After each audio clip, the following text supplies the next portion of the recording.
So from the slow motion camera, we can clearly see that the bottom end stayed completely stationary even after you let go at the top.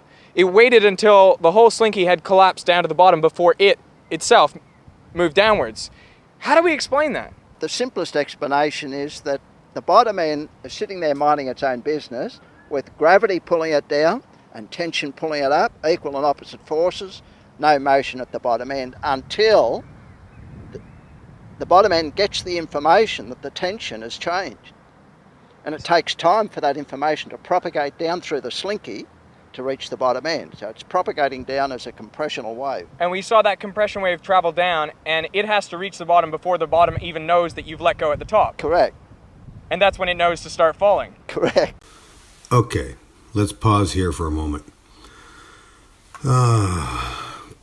Gravitational constant. The gravitational constant, also known as universal gravitational constant or as Newton's constant, denoted by letter G, is an empirical physical constant involved in the calculation of gravitational effects in Sir Isaac Newton's law of universal gravitation and in Albert Einstein's general theory of relativity. Now, theory, okay? Let's be clear. It is a theory. Anyways, on with it. According to Newton's law of universal gravitation, the attractive force between 2 point-like bodies is directly proportional to the product of their masses.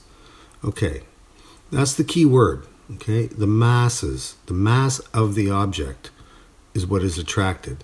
So, if the slinky is stretched out, or if the slinky is compressed, it is still a mass, and therefore should be pulled by gravity, if gravity is a constant. Okay, clearly the the slinky does not react to this so-called gravity. I just find that so amazing and so counterintuitive. We study physics because lots of unexpected things happen, and it's those unexpected things that make physics interesting. Force acting on the tennis ball is countered by the tension force acting upwards until the information travels down the slinky that the tension has changed. It's really quite strange because it's as though the falling slinky can support the tennis ball in a way. That's what it looks like. That sure is what it looks like. The equilibrium of the gravity pulling down and the tension pulling up, okay, that would be broken the instant the slinky is released. Okay, the decompression would start, but the mass should still start to fall, according to gravity. Add to that the extra weight or mass, if you will, of the tennis ball, and the effect of gravity should definitely be noticeable in slow motion. The whole thing should start to drop upon release. You know, I don't know, maybe it all happens too fast. Maybe gravity isn't as constant as we thought. Maybe it just needs more time to react to the change in the equilibrium. Maybe we just need a bigger slinky. Do you want to do another slinky drop? That's not a slinky. This is a slinky. That is an excellent slinky. We should drop that one. We want to see whether a long slinky, and we're 15 metres up here, whether a long slinky works the same as a short slinky. Because some people on YouTube don't really believe that it's going to work the same, or they want to see it. We're about to find out. All right. I'll go film it from the grass, and you drop the slinky. Fine. Okay.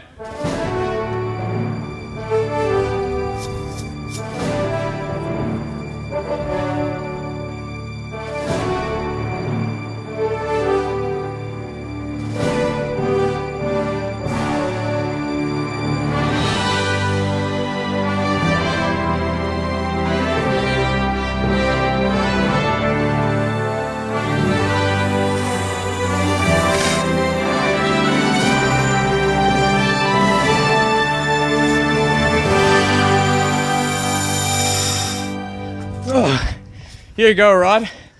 Well, did you see it? Yeah, that was a good drop. Did you get it?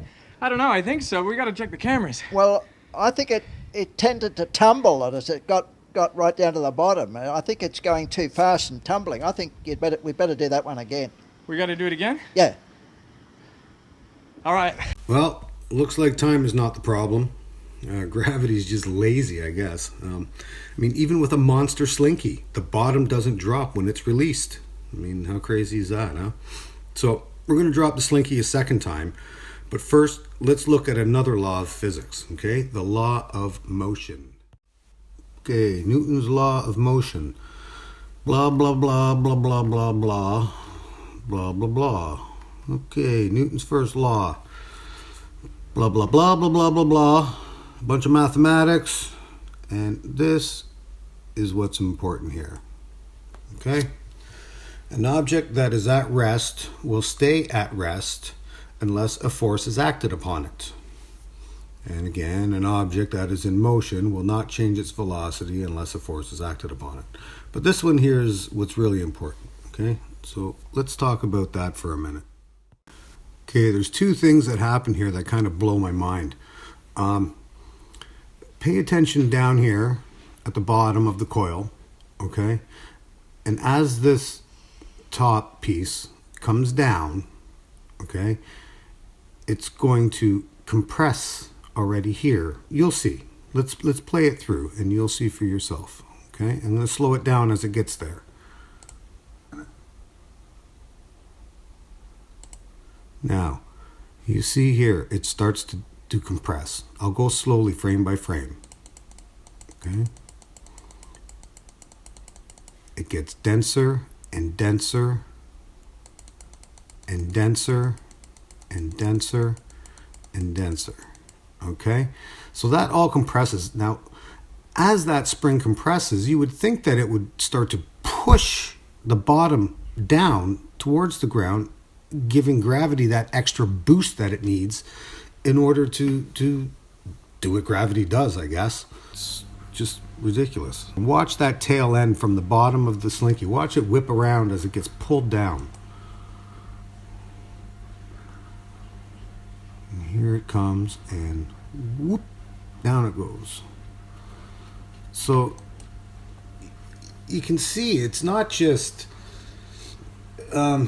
yeah, I don't know how to explain it, but gravity certainly isn't having anything to do with what we're looking at here. I mean, you know, Newton's first law of motion, you know, an object that is at rest will tend to remain at rest until another force is acted on it. Well, even the decompression, or compression, I guess, of the slinky as it's dropping is not enough of a force to push down on the slinky at that point. The top half, which is all compressed and dense, is falling fast, and it's not until the top half goes way past the bottom half before you see the tail whip around and get pulled down by the rest of the slinky. So gravity is not pulling any kind of mass of any kind. I mean, gravity just isn't playing a role in this. It's crazy to think that it is. I think that Newton's first law of motion is in effect here. When gravity is taken out of the equation, as with this example, the transfer of motion must travel through the length of the coil before the result of the initial force is even measurable. As with the slinky, the bottom is at rest under the tension of the coil above. So when the slinky is released, the tension relaxes and the top begins to fall. But the release of the tension at the top is not a directly applied force to the bottom. So there's absolutely no force being applied to the bottom of the slinky at this point, not even gravity. So it remains at rest. Makes sense. It's not until the entire top of the slinky has fallen far enough past the bottom that there's a force applied to the bottom, as the top of the slinky literally pulls the bottom to the ground. So in conclusion, Newton's first law of motion, I'm cool with that. The slinky proves it.